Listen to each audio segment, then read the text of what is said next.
All right. Good afternoon. Welcome back to Passionate World Radio Network, found in passionateworldradionetwork.com, and Cool Your Heels with Lillian Caldwell at AM FM 247. And today we have a very special guest. Her name is Whiteney Parnell. She is a millennial artist and a social justice activist, and she's releasing her new single second and music video called Fingerprints. It's composed and performed by Whiteney, and it has a rhythmic hook and a pronounced description of suffering for anybody who has experienced trauma. So good afternoon, Whiteney. How are you doing today? Hi, Lillian. I'm well. Thank you so much for having me today. I am delighted that you can make it. And since I've already introduced you, why don't you tell people why that single CD Fingerprints is so important to you to release? Sure. Thank you so much. Well, as a little bit of context, I'm an activist and singer, but by day, my full-time job is I am the founder and CEO of Service Never Sleeps, which is a nonprofit that builds allies for social justice. So I've been writing social justice songs over the past decade, most of which didn't really apply to my life. I just sort of be inspired by a topic and really empathize with the issue and then write the song through the lens of what it must feel like to deal with that. So when I was founding Service Never Sleeps, I thought to myself, what if, since it takes all of our gifts and talents to promote social justice, I was like, what if I also release an album that's like a soundtrack to this nonprofit and somehow find a label that's willing to release this album and have all the proceeds go to Service Never Sleeps. So Opus One Studios is a local charity label that agreed to release the album. And I had written this song years ago. The full album is produced by a good friend of mine, Joshua Davies. He's the music director at my church, Zion Church, who graciously agreed to produce the album. So this song had been was planning on being on the album that's going to be released in a few months. We released our first single, The Talk, last year, which is about the talk that Black parents have to give their kids about how to survive if they encounter police officers.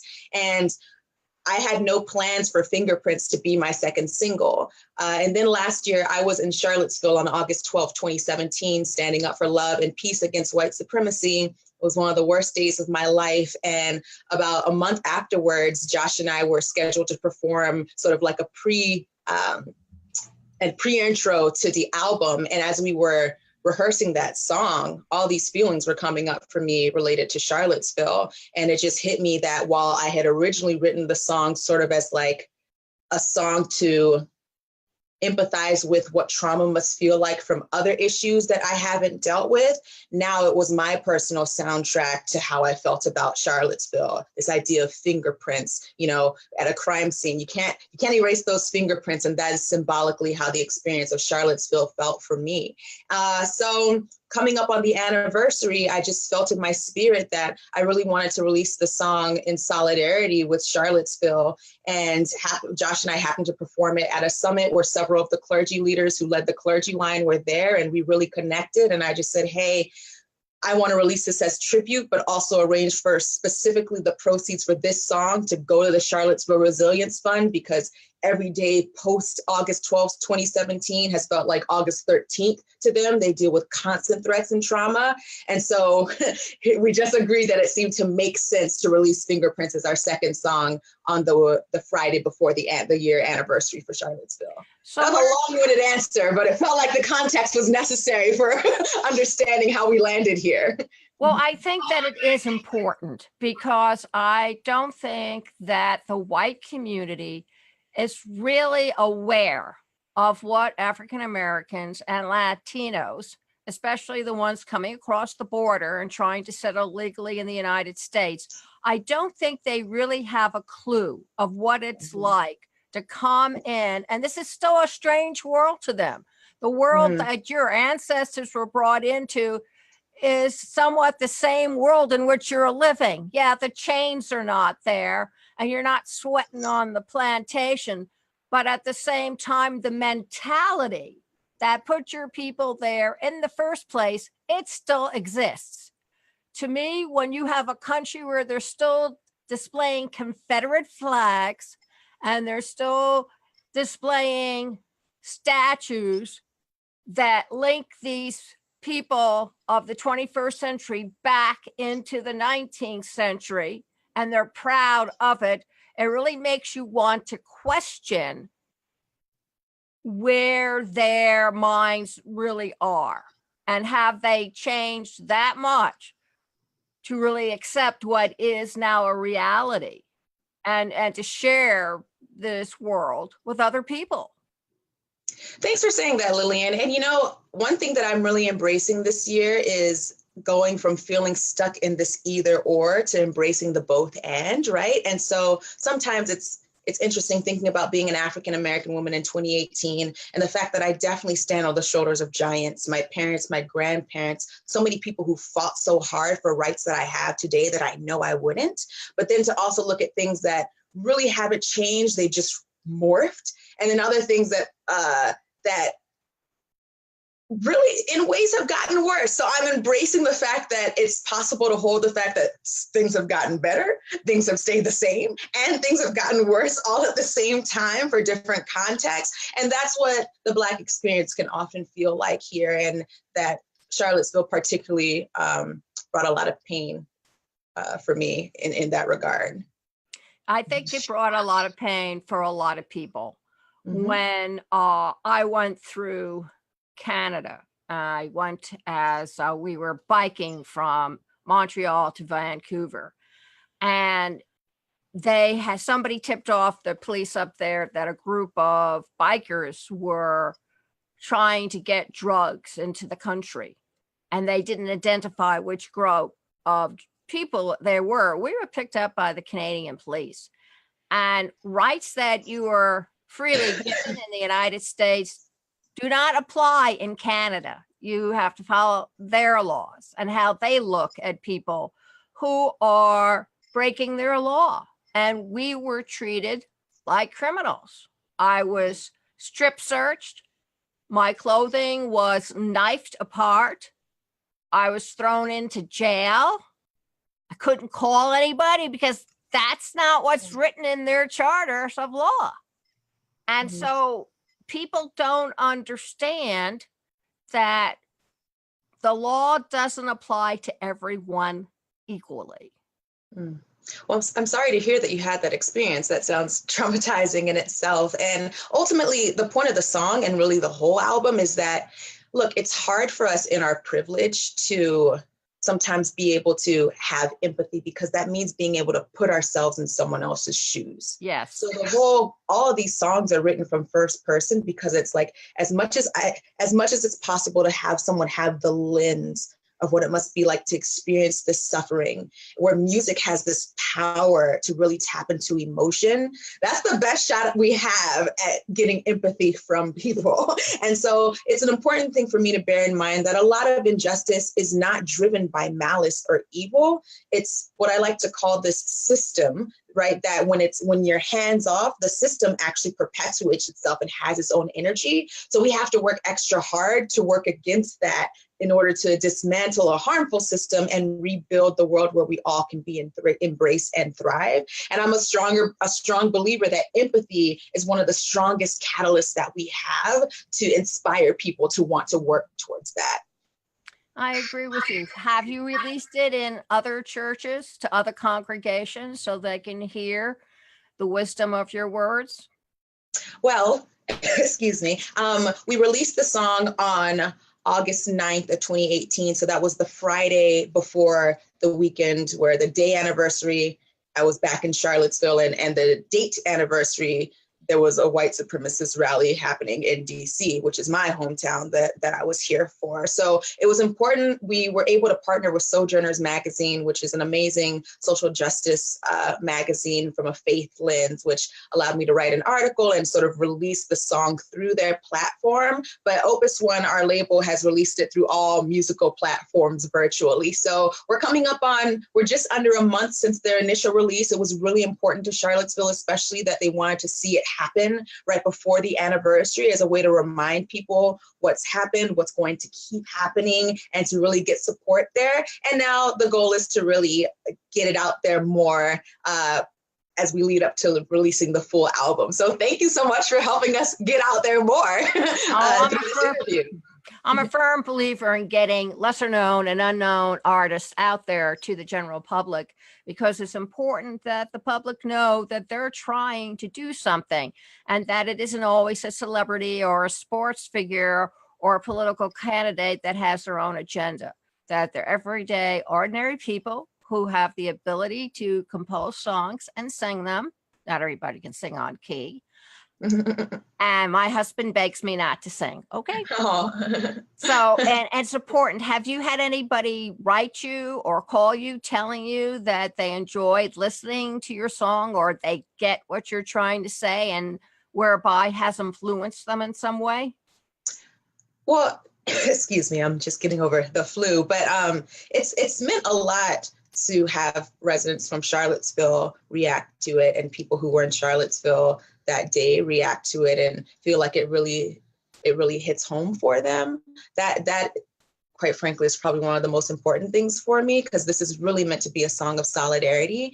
And it definitely helped that Sojourners was willing to amplify by releasing the song through their platform. And so have been able to see some really wonderful comments, and also some comments that have been a bit challenging to digest given my personal relationship to the context of the song, but I think spark important conversation about how people view these different issues, and being on an open Facebook platform for those comments to happen, see the dialogue that engages from there. And so that's been a really interesting and productive thing for me to be on the outside looking in, seeing is all of these reactions through the Sojourners platform, discussing the song and what happened in Charlottesville and the implications and stuff, to see that, look, a lot of people are not trying to be hateful here. They can still be hurtful, but they've just got different mindsets, different ideologies, and how can we bridge this divide by being willing to hear each other, and most importantly, connect on a human level to what affects people. And so it's been cool to see all the different types of emotional reactions from the song. I bet. Are you planning to write and produce another song along the lines of Charlottesville, or are you going to broaden your base and maybe try to talk about some of the other topics that affect your community? Great question. So the full album that we're releasing in a few months is entitled What Will You Do? One of the songs on the album is called What Will You Do? But that's basically meant to be the theme, is that there are 10 different songs touching on issues from police brutality to now white supremacy in Charlottesville, to sexual assault, domestic intimate partner violence, mental health, homelessness, all types of issues, which I must say, most of which do not apply to my life. I've been very grateful for the blessed life that I've had. I want to say that. And so I think what we're really thinking about is, A, finally getting that album release, which is coming soon, and then B, sort of figuring out what's the next song to release.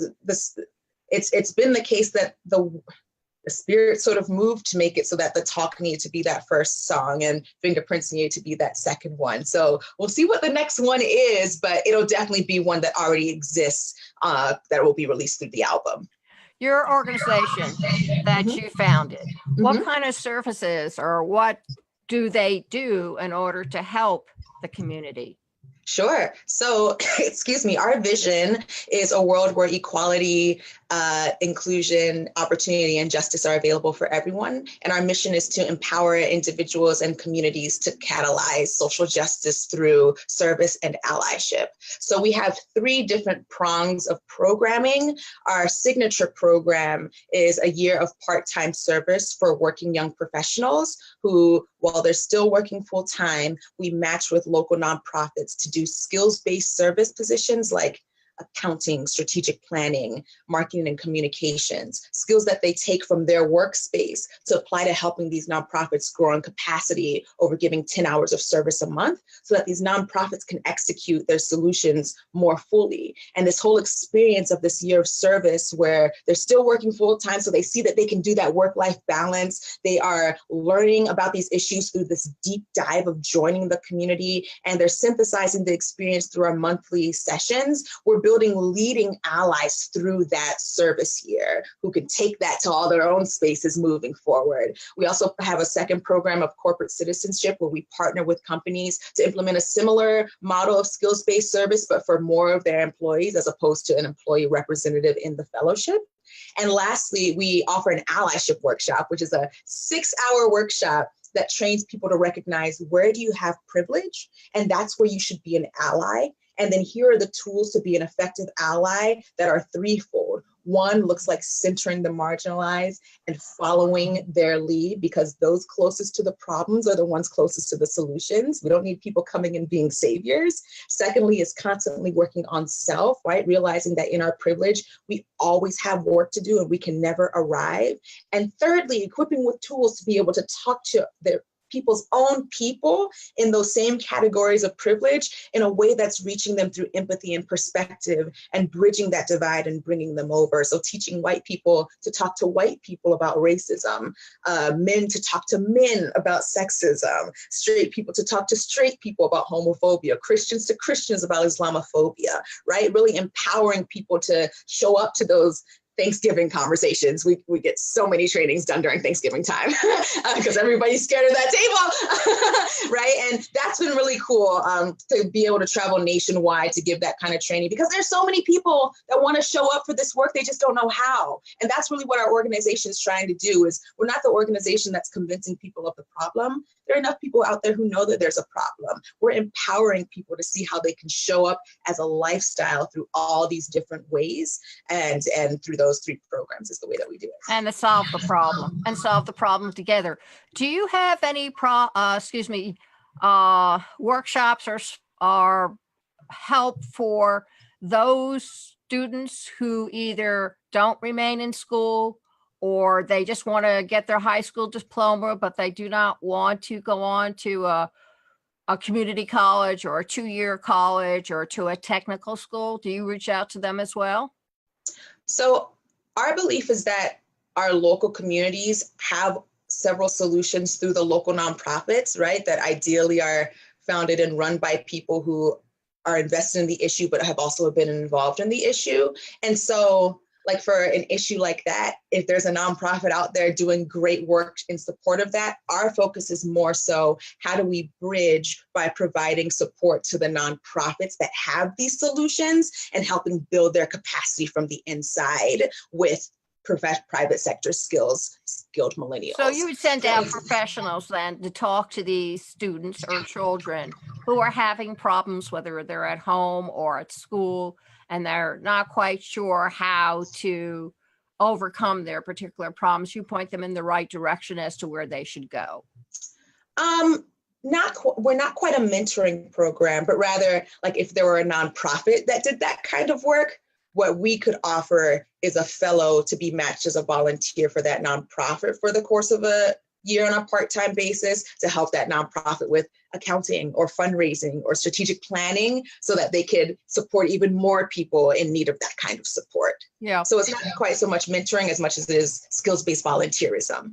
And I think that's a good idea. I really believe that there should be a government program where every teen has to fulfill a 2 or 3 year contract working within their community to help it make it better, or to help with whatever social problems that there are, so that they themselves can be empathetic to what's going on around them. Because my son, when he was in college, he deliberately slept on the streets during the summer so he could learn what it was like to be homeless.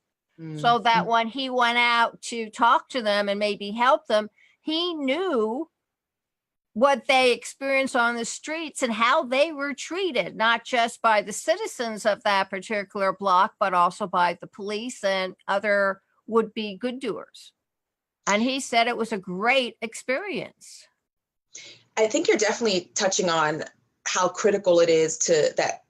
I believe that service builds the strongest allies when it's done right for exactly those types of reasons. Part of the reason why I had this idea of this cousin to AmeriCorps was because I served with AmeriCorps, I served with City Year, and your point exactly, hopefully I had impact on the community, but what really that service year impacted me, because service done right has you step out of your usual circles to experience diversity. It has you connect to the issues through empathy and perspective. It has you join the community by offering your gifts in the way that's asked of you. And lastly, there's that mutuality of how you have impact, but how the whole experience impacts you. So you're absolutely right that I only see value in effective service, not just in terms of what we can give, but how that completely frames our perspective and mindset moving forward so that we can take that to all of our other spaces as well. Well, I got to tell you, he's an artist, and he has brought a lot of that into his artwork when he does his comic books and his graphic comics. You can see it in the illustrations that he provides, because they're not all glorious, fabulous looking stars and Superman and Batman and all that other stuff. It's like you're really looking at the people of the street. You're really looking at the people that's coming from a poor environment. And I think that's important, that because the kids read this stuff and they absorb what they read, and they can take what they read out with them into the streets or to whatever they're doing. And hopefully that will help improve their attitude about what's happening around them, because so many of them are sort of clueless. Definitely. You know, I actually worked in homeless services before I quit to start Service Never Sleeps for 3 years. And you're speaking so much about these issues is how do you humanize? Because so much injustice is that we've otherized communities, right? Based on fear, based on ignorance. And for our unhoused neighbors, that's absolutely the case. One of the things that I heard most from our clients was the sense of invisibility, and how they get coffee thrown in their faces for saying good morning to someone, or go days without someone looking at them in the eye. And it's so easy for us as human beings to sort of disconnect from people and desensitize from people, especially with experiences that we don't have.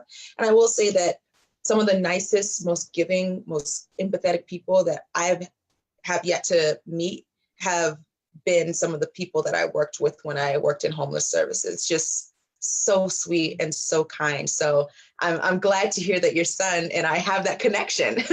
Yes, he wanted to experience life. And even though he was brought up, because I wasn't trained to do anything, and it was kind of like paycheck to paycheck existence, he wanted to go outside of his comfort zone and make sure that he really understood why some of these people were landing up in the street, or why they did not take advantage maybe of some of the services. And he noticed that people who lost their limbs or had some kind of blemish that was hideous to look at, people would cross the street to go to the other side. And he was shocked. He says, "Mom, this is the 20th century. What the hell?" And I said, well, you have to understand that fear rules most people. And what they don't know or don't understand, they will react with disgust or shame and want to remove themselves because they're afraid that person is contagious. And he said, "What?" I mean, to him, he didn't understand why people could treat other people like this. It never occurred to him that people could absolutely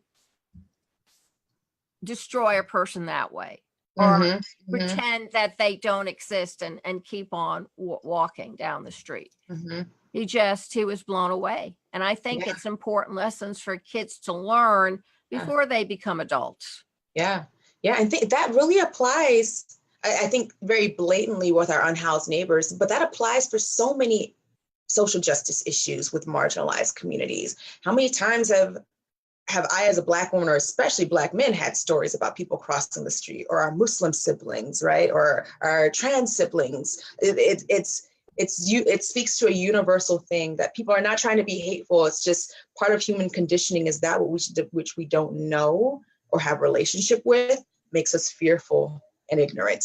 So how do we bridge that divide through connecting to people's humanity? And that's what I'm trying to do in all aspects of my life, from Service Never Sleeps to my activism to music. So what's next on your agenda, Whitney? What are you going to do? You know, I take this a day at a time, because you never know where life is going to take me, literally. But we're really trying to start, an allyship movement, especially ever since rebranding to allyship in 2017. It's been awesome to see how empowered and positive people are. So we're really trying to get that training out there in 2019. Excited to finally release this album. It's been a long time in the works, and it's going to be amazing. So I'll keep you posted when that's coming out in a few months. We'll just do a concert on the air. Yeah, here we go. There we go. And, yeah. Get it out with ministers and rabbis and priests, all explaining why this is so important and why people really need to embrace this. Because I really feel that the age of Aquarius was started in the 20th century, and then it fizzled out.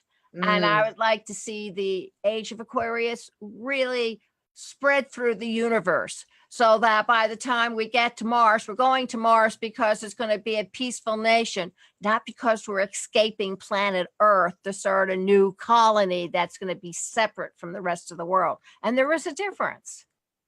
Absolutely. And that's so funny, because when sometimes people ask me, do you really think we can get there? Do you really think that we can put in all this work to turn this world around and achieve this North Star of shared humanity? And I'm like, look, every day, if we can mobilize the world to get as many people as possible, to give as much as they can to work towards that, then we're either going to see that change happen, or we're going to go down fighting. One way or the other, though, but we've got to give it everything. Well, that's what Shangri-La is all about. That's what Atlantis was all about. And the Indians have a culture also where their god Krishna built a city. And when he died, it fell into chaos and into the ocean. And that says something right there, folks. So if you want to hear and see this Facebook recording live with Whitney Parnell, you can see it at amfm247.com, https:// Passionate World Radio Network, facebook.com/PWR Network LLC, twitter.com/ Caldwell, CAULDWELL_S.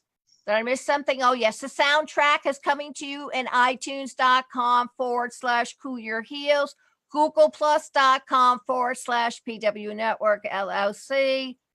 I think I've covered them all. And of course, the interviewee, Whitney, will have a copy where she will plaster it on every wall that she can. And so you can come and see it all over again. But before you go away and stray, Dr. Johnson said this in 1779: he that runs against time has an antagonist not subject to casualties. Thank you all very much for listening and for viewing us, and come and join us next week when we have another Facebook Live on Cool Your Heels with Lillian, Passionate World Radio Network, The World in Your Hands, and our special guest, Whitney Parnell. Thank you so much. Oh, you're quite welcome.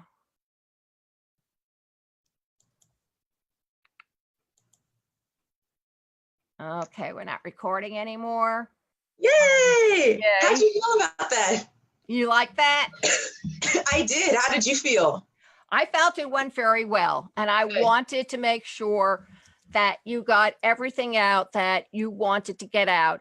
And when you're ready to go through the next step, whatever that is, whether it's doing a concert, we can do it on Facebook Live or YouTube with no problem whatsoever. And we could do some other things as well. Just let me know where you want to go. And if you guys feel like you want a voice and you want to be a host either on a podcast or a program, just let me know and we'll make the suitable arrangements and get you out there. Awesome. How does the podcast, sorry for the cough today. That's okay. The podcast. You didn't say, I love you. That's thanks to my mom's good training. But how does the podcast situation work for A externals? podcast is very easy. It's the old-fashioned kind. Is supposed to be 15 minutes or less. The idea was to use verbs to capture people's attention and then focus on one particular thing and get it out there. Mhm. And you can either do it solo or you can bring in somebody to interview, and all you need is a microphone. The Audio Acrobat that I use, for example, has a phone line that I can get you into, and you just do your podcast until you get it right. I offer that to beginning hosts because sometimes the first 200 times just isn't good enough, but the 203rd time makes it. And you don't have to worry. And that way you can really get it nailed. And then when you get really good, you can mix up a podcast with a live video, which I call vlogcast. And you can do a very short amount of time, 15 minutes or less, doing a regular podcast. And that way you can get your information out quickly. So if you wanted to say, start a drive through your organization in partnership with somebody else, you can say, hi, my name is Whiteney Parnell. Welcome to Blue, Blue, Blue. Today's special guest is blah, blah, blah. They're with the Blue, Blue, Blue. And we're going to discuss about how African-American boys can walk down the street without being accosted by the police. These are the things they need to remember to do. One, don't talk back. Two, your body can tell them a lot about you. So learn a safe stance, because they associate you can be arrogant and be quiet and they'll pick that up. You don't want to give them any ammunition, and you can just give them, 4 or 5 points like that. If you do get stopped by the police, the first words out of your mouth is, I want to talk to my lawyer. Whether this is just an example. Yeah. All right. Don't get angry at me. Yeah. But if they're picked up, Ben was picked up because at 10 years old, he looked like he was 23. He was already wearing a beard. He had earrings on, and he was messing around. He was chalking out the swastikas on the buildings in the terminals in the subway system. And he was very upset about that. And he was picked up by the cops, and they gave him a bad time. And when he came home, he said, and he was only 11 or 12, and he was just very, very upset that he would be treated that way. But he had copper skin. His dad was a Penobscot Indian, so he had copper skin, and they thought he was black. So let's give the black kid a lesson he'll learn. Yeah. And I had to come and pick him up, and he was not crying because men don't cry, but he was really scared. And I just don't think they should have the right to pick up a kid who's doing something like that. Swastikas means fascism, and he's half Jewish. So he was taught his Hebrew, his Jewish history. So I understand what he was doing, but it really scared him. And during the summer, his skin would turn black from the sun. And we were living down in Houston. So we already had 12 points against us. So if there were to be a podcast, is there some sort of payment association, or how would I would ask you to pay for the podcast, because I'm providing you with the audience, and I'm providing you with the packaging of it. I make sure it gets to all the major social media sites and stuff. And you get a landing page, and you get iTunes, and you're heard on iHeart, and you're heard on Alexa and some of the other smartphone, the smart players and everything. So you get a really wide reach. Plus you have a commercial you can make, and you can write on the blog and get that out to everybody.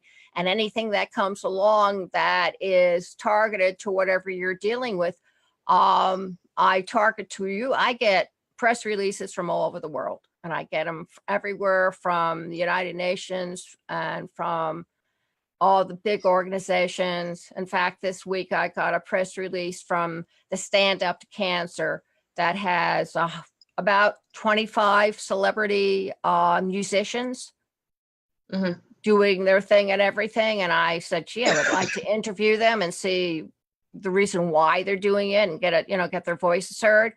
And I was invited to stream this, to stream the whole thing and to put out bulletins and everything else like that.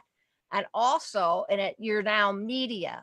So if anything shows up, media is always invited and you can get in there for free.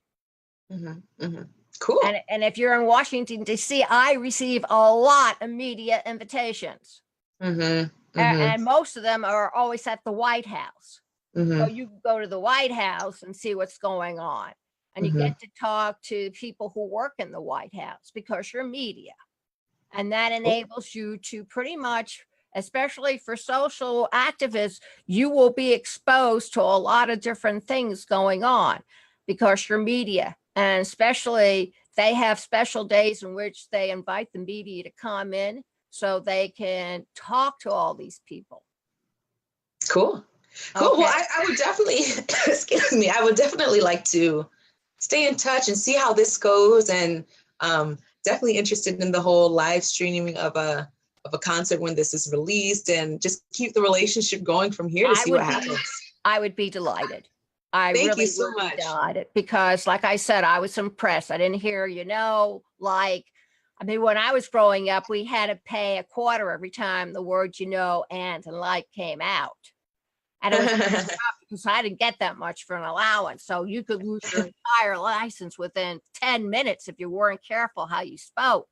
Sure. But it did cure us of saying those things. And those are the kind of things that, in fact, I don't know whether you and your organization would be interested, but I was sent a release asking if I knew of anybody who would like to teach English. And you'd be paid $14 to $22 an hour, and they would provide you with the curriculum and everything, and all you would have, and each session's like 90 minutes, and you could do it at your own time. Cool. I think I'm at capacity right now with this organization. I had a intern from from John Hopkins. He was studying law, and I gave him all the press releases from NASA. And he was the go-between NASA and PWR, and we ran a lot of their programs. In the end, they offered him a job. They made a job for him and then offered it to him because they were so impressed with his handling of the media with them. And then I have an intern that was given a job. He worked with CBS last year. Yeah, you were telling me about that. Yes, and he has Asperger's. So I think it's wonderful. There's a lot of opportunities coming through. And since you do run a nonprofit, you need contacts in addition to what you already have. The world is a very curious place. And you never know when you have to step through the looking glass to go and get there. And it's my job to make sure I help you get there. Thank you. Well, this platform is definitely a step in that direction. So thank you so much for reaching out and for this opportunity for us to amplify what we're doing. Well, you're very much welcome. And let's face it, the future is for you're millennial, and what's going on with broadcasting and communication is your future. I mean, I'll hang on to it as long as possible, but it's your future. This is where it's going. So you're going to want to have the knowledge, the skills, and the experience so you can continue it and carry it forward. Yeah, definitely. And I want to make sure, especially women, have that opportunity. It's very important to me because I wasn't given that type of opportunity. And I want to make sure that there's no girl left behind. If they want it, I want to make sure I can provide it for them. Definitely. Awesome. Well, thank you so much for that opportunity. And so will you just keep me posted then on when I will send you this. I will keep you posted. And, we can meet once a month if you like. and you can bring me up to date what's going on. And if you feel there's something there, if you've done a trailer or you've done a music video, I can send the music until I can get my own Roku TV channel set up. We can send your music videos over to the other station where my other show is. I send in a video every week. I can send in your music video. You don't mind? That'd be awesome. Just put my little name under it as a producer or something, but and it will be exposed to over 200,000 people. That'd be awesome. I think I sent you the link to both of them, actually. Yes. But I'm saying if you do more, I can do it that way, until omnipus. I'm very bad with names and pronunciations. But if you have other people who have produced videos and they want more exposure, I can certainly send it in, because I don't always have the time to do a 15 to 20 minute, this is what you need to do type video. And it's a great opportunity. I mean, I'm paying for it, so you might as well take advantage of it. I have no problem using your material and sending it in, because I know it might lead to somebody from Washington or from Hollywood. You don't know. And you need to take advantage of all the opportunities. Yeah, definitely. Well, I would love to take you up on sharing the Fingerprints music video if you're willing. I'm willing. Do you know how long it is? It is, I think, just under 4 minutes. Let me check it out right now. Oh no, it's 4.5 minutes. That's fine. That is fine. I have a thought. If it's all right with you, I have one of my technical editors put 2 30-minute programs together, but I have a break in between the programs. So with your permission, would it be okay if I have him put your 4.5 minute music in between the 2 30-minute programs? Absolutely. What's this for? What's the program? I usually have 2 programs where I do interviews for 30 minutes. Gotcha. But you take a break. And if I can put your music in between the 2 programs, it will be aired on 15 terrestrial FM AM stations across the United States. That'd be amazing. Okay. And that way, every time they play that particular hour-long program, they'll hear your music.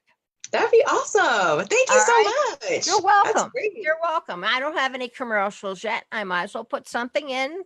What I usually do is I put in quotes from my Oxford book of aphorisms. And you never know what I'm going to pick, but it always seems to be reflective of what's going on. So and I much rather put something of yours in there than one of those. That sounds great. Okay. Yay. So that would give you more exposure. Thank you so much. Thank you. Welcome. Thank you. Awesome. Hey, I just need to get your permission first, because it's your stuff. I don't want anybody accusing me of stealing your copyright or using something without permission. So I'm just going to say with permission from Whiteney Parnell, so nobody will call me in and report me to the FBI or something. Yeah. And your royalties are covered with a company called Licensing Stream, and they cover all the royalties from the music I play. Great. So if you are bringing in royalties on that particular album, you will be receiving them through Licensing Stream. Cool. Awesome. Right? I just want to let you know that that's how I do things, and you will be protected, because I really hate it when people lift my material and then tell me in a comment, well, I really like what you wrote, so I'm taking it. Yeah. Awesome. Well, I am so excited. I'll definitely be in touch as well as things settle a little bit, but would love to keep the relationship going. If you're interested, in fact, I received 2 press releases that deal with charitable organizations with musicians and also with some celebrities. I can send it over to you, and you can call the PR person tell them you work media with Passionate World Radio Network and you would like the opportunity to, because some of these places, they tell you where the concerts are. So if you do a lot of traveling, maybe you can stop in at one of these places. Yeah, that'd be cool. Okay, so I'll send them along, and you can, because some of them, there's a bunch of musicians. I forget who they are, but they're famous within the Latin American community. Mhm. And it may be worth your while to look it up. I mean, I've already asked for an interview for them, but you may be curious as well. And if I get any more music type things, they usually tell you what record label they're going through. Mhm. So you can always check out and see whether they'll be interested in what you're doing. Now, I don't know anything about the music business, and I may sound like an idiot, but at least you'll get the contact information and their phone number. That sounds great. Okay. So Yeah. that ought to put you about 3 or 4 steps ahead of your competition. Sounds great. Okay. Awesome. Well, thank you so much for this opportunity, Lillian. This was funny. It went by so quickly. They always do. Yeah. Have a great weekend. You too. I'll talk to you soon. Okay. Bye-bye. All right. Bye.